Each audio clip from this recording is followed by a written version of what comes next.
अस्सलाम वालेकुम। आज हम टीईटी एग्ज़ाम के तहत तारीख़ इस मज़मून में तारीख़ के सवालात और उसके जवाब देखेंगे जो आपको टीईटी एग्ज़ाम में पेपर फर्स्ट हो या पेपर सेकंड हो, दोनों में आपको बहुत कारआमद साबित हो सकते हैं। इससे पहले के वीडियो में भी हमने बहुत से सवालात और उसके जवाब देखे हैं जो आपको बहुत कारआमद साबित हुए होंगे। यहाँ पर पहला सवाल इस तरह दिया गया है, डिस्कवरी ऑफ इंडिया किताब किसने लिखी, यानी जो डिस्कवरी ऑफ इंडिया जो किताब है वो किसने लिखी है। यहाँ पर सही जवाब है पंडित जवाहरलाल नेहरू ने, यानी डिस्कवरी ऑफ इंडिया जो किताब है वो पंडित जवाहरलाल नेहरू ने लिखी है। अब यहाँ पर अगला सवाल इस तरह दिया गया है कि मौलाना अबुल कलाम आज़ाद ने भारत की आज़ादी पर कौन सी किताब लिखी। अब मौलाना अबुल कलाम आज़ाद ने भारत की आज़ादी पर भारत की आज़ादी पर कौन सी किताब लिखी है।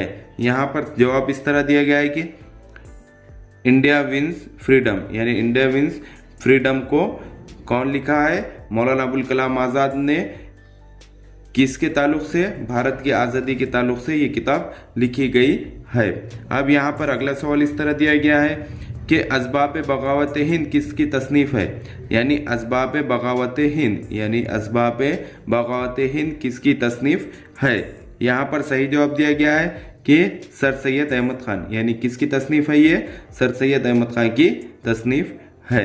यहाँ पर अगला सवाल इस तरह दिया गया है कि हिंदुस्तान में दिया जाने वाला सबसे बड़ा फौजी एजाज़ कौन सा है, यानी हिंदुस्तान में, कहाँ पर, हिंदुस्तान में दिया जाने वाला सबसे बड़ा फौजी एजाज, यानी फौजी एजाज कौन सा है, यानी फौजी इनाम, फौजी मेडल कौन सा है। तो यहाँ पर सही जवाब दिया गया है परमवीर चक्र। कौन सा है, परमवीर चक्र, ये सबसे बड़ा फौजी एजाज दिया जाता है। अब यहाँ पर अगला सवाल इस तरह दिया गया है कि डॉन किस मुल्क का अखबार है, यानी जो डॉन जो पेपर है, डॉन जो अखबार है वो किस मुल्क का है।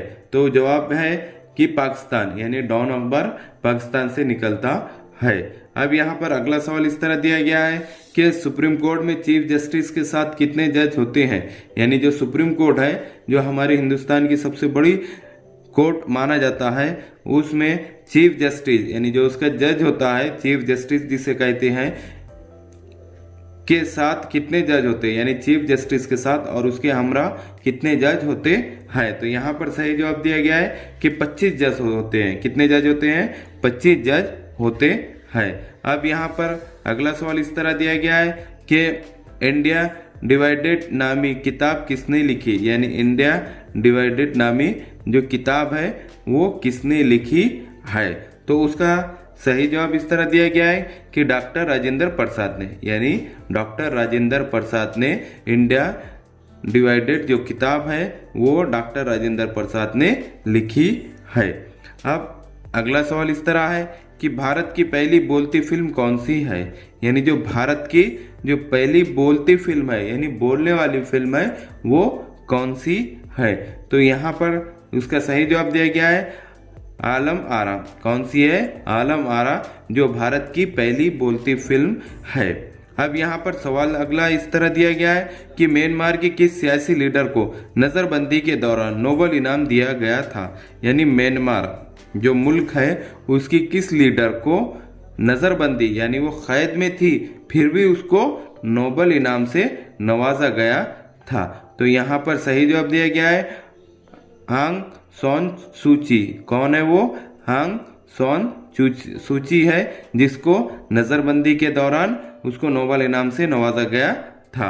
अब यहाँ पर अगला सवाल इस तरह दिया गया है कि मुग़ल बादशाह शाहजहां का असल नाम क्या था, यानी जो मुग़ल बादशाह जो गुजरे हैं तो उनका असल नाम क्या था। अब यहाँ पर सही जवाब दिया गया है खुर्रम शहाबुद्दीन। क्या नाम था उनका, खुर्रम शहाबुद्दीन। किसका, मुग़ल बादशाह शाहजहां का असल नाम खुर्रम शहाबुद्दीन था।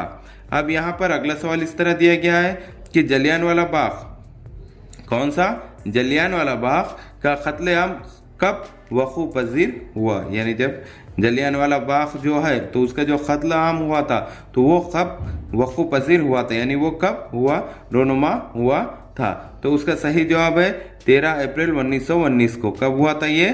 13 अप्रैल 1919 को हुआ था। अब अगला सवाल इस तरह है कि रामचरितमानस किसने लिखी, यानी रामचरितमानस जो किताब है वो किसने लिखी?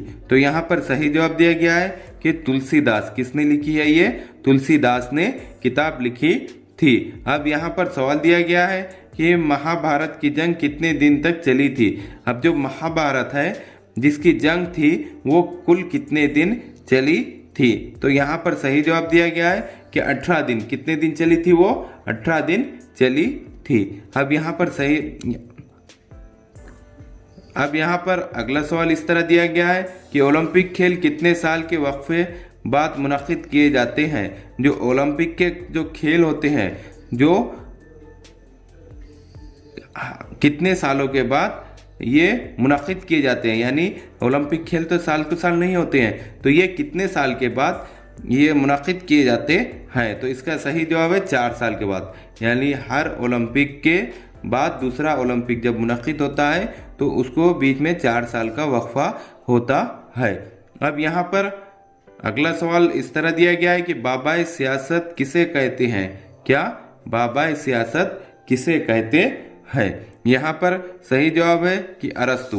किसे कहते हैं बाबाए सियासत? अरस्तु को कहते हैं। अब यहाँ पर अगला सवाल इस तरह दिया गया है कि उर्दू का पहला शायर किसे माना जाता है? यानी उर्दू का जो है वो क्या पहला शायर किसे माना जाता है? तो यहाँ पर सही जवाब दिया गया है अमीर खुसरो। यानी किसको माना जाता है? अमीर खुसरो को। क्या माना जाता है? उर्दू का पहला शायर माना जाता है। किसको? अमीर खुसरो को। अब यहाँ पर सवाल इस तरह दिया गया है कि गुब्बार खातिल और कारवां ख्याल किसकी तसनीफ है? यानी गुब्बार खातिल और कारवां ख्याल किसकी तसानीफ है? यानी ये जो तसानीफ है वो किसकी है? तो यहाँ पर सही जवाब दिया गया है मौलाना आज़ाद की। किसकी है ये? मौलाना आज़ाद की तसानीफ में से ये तसानीफ है।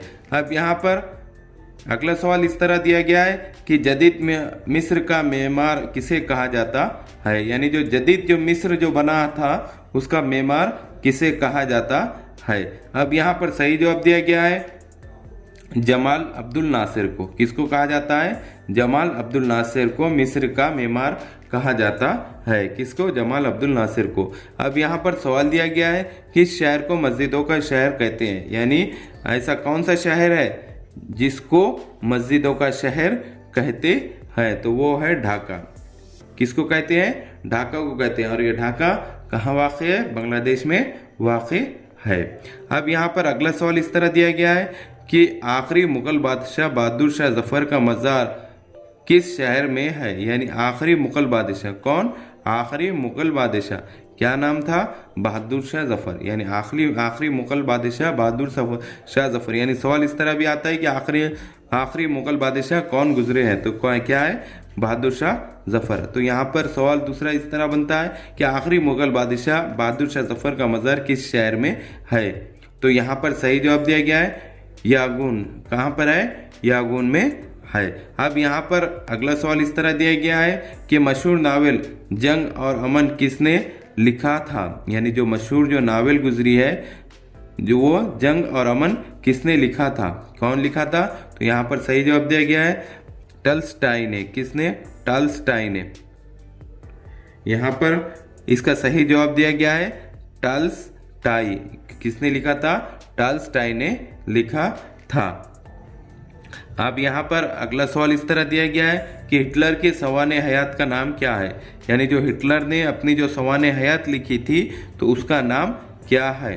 तो यहाँ पर सही जवाब दिया गया है मोइन काम्फ। क्या है? माइन काम्फ उसके सवाने हयात का नाम है।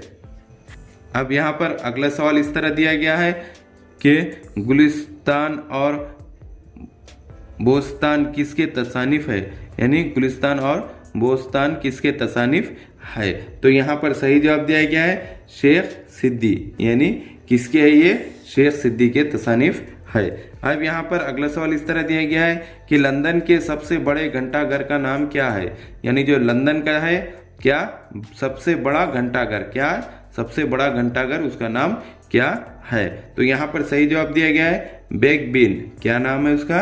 बेक बिन नाम है किसका? लंदन के सबसे बड़े घंटे खाने का। अब यहाँ पर अगला सवाल इस तरह है, पाकिस्तान का पहला वजीर आजम कौन था? यानी जो पाकिस्तान जो बना था तो उसका सबसे पहला वजीर आजम कौन था? यहाँ पर सही जवाब दिया गया है लियाकत अली खान। कौन थे? लियाकत अली खान पाकिस्तान के पहले वजीर आजम थे। अब यहाँ पर सवाल दिया गया है कि अमरीकी खलाई इदारा कौन सा? अमरीकी खलाई इदारा, उसका नाम क्या है? नासा। अमेरिका के खलाई इदारे का नाम क्या है? नासा। कब वजूद में आया? यानी नासे का वजूद कब हुआ? नासा का वजूद कब हुआ? तो यहाँ पर सही जवाब दिया गया है 1958 को। कब वजूद में आया वो? 1958 को वजूद में आया। अब यहाँ पर अगला सवाल इस तरह दिया गया है कि दुनिया का पहला खलाबाज कौन था? यानी जो दुनिया का पहला खलाबाज कौन था? यानी जो दुनिया का जो सबसे पहला खलाबाज गुजरा है उसका नाम हमको बताना है। तो यहाँ पर सही जवाब है यूरी गैंगरीन। कौन है ये? Yuri gangrene. यूरी गैंगरीन दुनिया का पहला खलाबाज गुजरा है। अब यहाँ पर अगला सवाल इस तरह दिया गया है कि खला में जाने वाला पहला हिंदुस्तानी कौन था? अब खला में जाने वाला कौन? पहला हिंदुस्तानी कौन था? तो यहाँ पर सही जवाब है राकेश शर्मा। कौन था? राकेश शर्मा जो खला में जाने वाला पहला हिंदुस्तानी था। अब यहाँ पर सवाल दिया गया है दुनिया का हसीन तरीन जजीरा कौन सा है? यानी कहाँ का?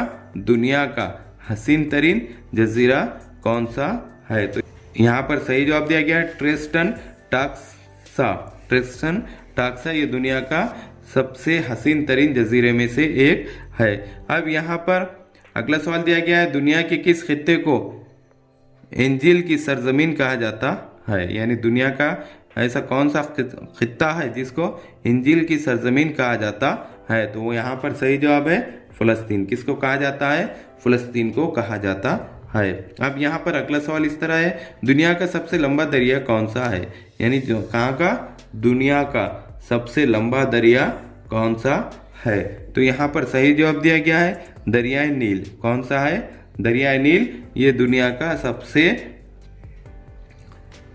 लंबा दरिया माना जाता है। अब यहाँ पर सवाल दिया गया है ईरान का कौमी फल कौन सा है? यानी ईरान का कौमी फल कौन सा है? तो ईरान का कौमी फल तरबूज है। जिस तरह हमारा हिंदुस्तान का कौमी फल आम है उसी तरह ईरान का कौमी फल तरबूज को माना जाता है। अब यहाँ पर अगला सवाल दिया गया है दौरान खून का उसूल किसने दरियाफ्त किया? अब ये जो हमारे जिस्म में जो दौरान खून होता है, जो खून के दौरान होती है, उसका उसूल किसने दरियाफ्त किया? यानी उसका उसूल किसने दरियाफ्त किया? तो अब यहाँ पर सही जवाब दिया गया है विलियम हार्वे। किसने दरियाफ्त किया? विलियम हार्वे ने दरियाफ्त किया।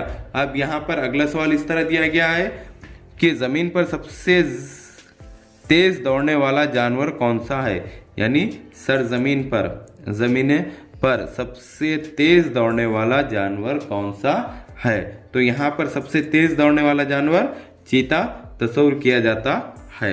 अब यहाँ पर अगला सवाल इस तरह दिया गया है कि इस परिंदे का नाम बताइए जिसकी मादा अपने बच्चों को दूध पिलाती है। यानी ऐसा कौन सा परिंदा है जिसको उसकी मादा अपने बच्चे को दूध पिलाती है? यानी कोई परिंदा अपने बच्चे को दूध नहीं पिलाता, मगर एक ऐसा परिंदा है जो अपने बच्चों को दूध पिलाता है, उसका नाम है चिमकौडर। क्या नाम है? चिमकौडर, जो अपने बच्चों को दूध पिलाता है। अब यहाँ पर सवाल दिया गया है दुनिया का सबसे बड़ा जजीरा कौन सा है? यानी जो दुनिया का सबसे बड़ा जजीरा कौन सा माना जाता है? तो यहाँ पर सवाल दिया गया है ग्रीनलैंड। कौन माना है? किसको माना जाता है दुनिया का सबसे बड़ा जजीरा? ग्रीनलैंड को माना जाता है। अब यहाँ पर अगला सवाल इस तरह दिया गया है कि आबादी के लिहाज से दुनिया का सबसे बड़ा शहर कौन सा है? यानी जो आबादी के लिहाज से, गुंजानपन के लिहाज से, आबादी के लिहाज से दुनिया का सबसे बड़ा शहर कौन सा है? तो यहाँ पर सही जवाब दिया गया है शंघाई। कौन सा है? शंघाई, जो कहाँ पर वाक़ है? चीन में वाक़ है। शंघाई का शहर, चीन का शहर शंघाई है।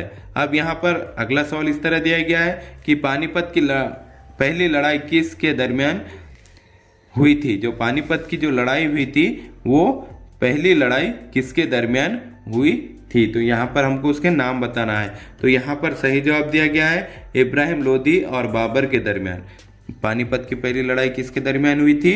इब्राहिम लोदी और बाबर के दरमियान लड़ी गई थी।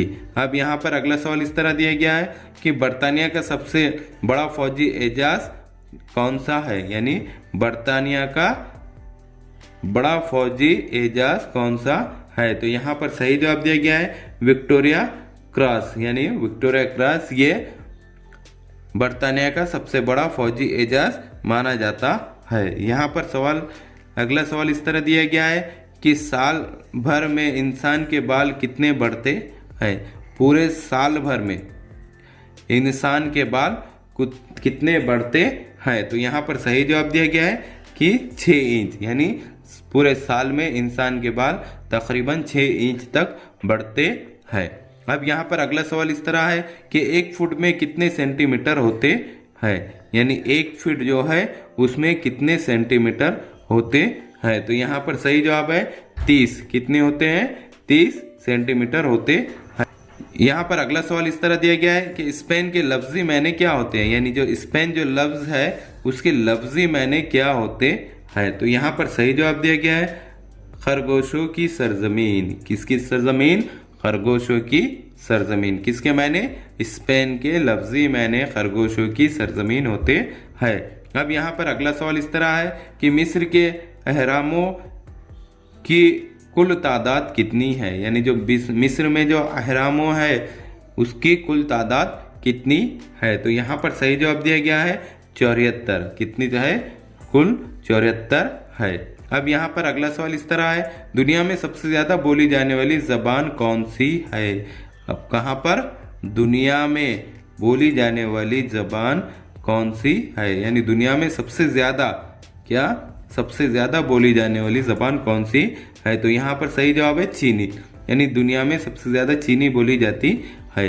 अब यहाँ पर अगला सवाल इस तरह है तुर्की और इटली इन ममालिक की करेंसी क्या है? यानी तुर्की की और इटली की करेंसी कौन सी है? जिस तरह हमारी करेंसी है रुपया, उसी तरह तुर्की और इटली की करेंसी कौन सी है? तो यहाँ पर सही जवाब दिया गया है लीरा।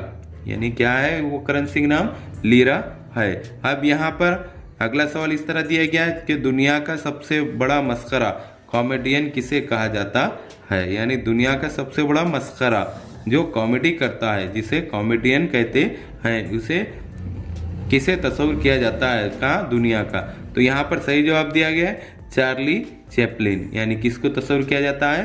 चार्ली चैपलिन को दुनिया का सबसे बड़ा मस्खरा तस्वीर किया जाता है।